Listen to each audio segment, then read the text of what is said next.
هكذا كانت البداية، تطور مستمر وتسارع في التكنولوجيا. أصبح هذا العالم فجأة بين أيدينا، نرى تفاصيله ونعيش أحداثه من خلال شاشاتنا الصغيرة، وأصبحت تلك الشاشات سجننا الكبير. أصبحنا مدمنين، قليلي التفاعل، سطحي الإدراك. فرحنا بسرعة الوصول ولكننا لم نصل. أذهلتنا سرعة الاتصال ولم نتصل. اختزلنا مشاعرنا في رسالة، وأبوتنا في تغريدة، وأمومتنا في مقطع لا يتجاوز 10 ثوان.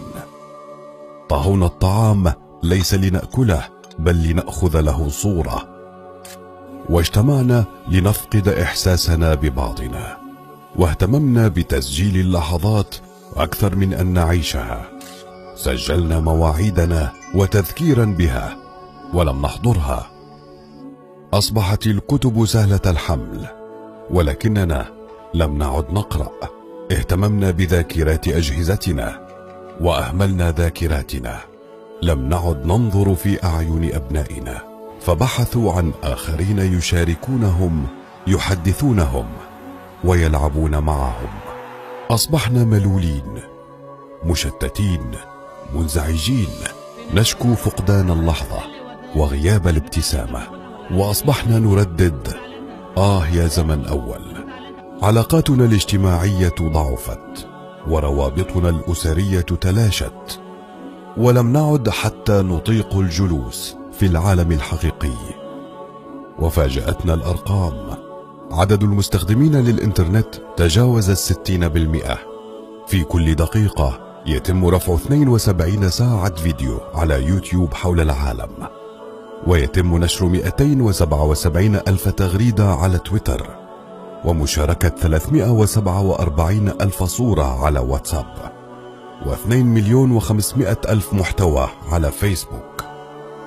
بمعنى أننا من بداية الفيديو وحتى الآن تم رفع 180 ساعة على يوتيوب، و692,500 تغريدة حول العالم، ولك أن تحسب الباقي.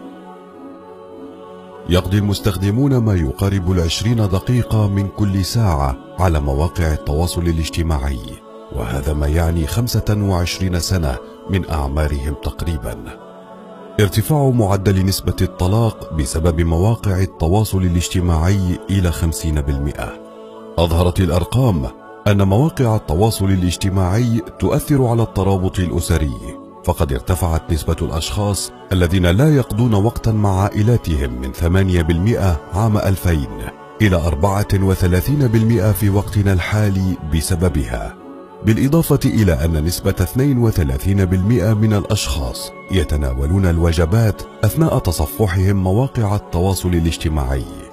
أثبتت الدراسات التي قامت بها جامعة بايلور عام 2012 بأن مواقع التواصل الاجتماعي وخاصة فيسبوك تساهم في نشر الكراهية بين فئات المجتمع الواحد، حيث ينشر فيها مواد فيها سخرية وعنصرية، استغلالا لحرية التعبير المتوفرة فيها، وعدم وجود رقابة كما هو الحال في وسائل الإعلام المرئية والمكتوبة والمسموعة.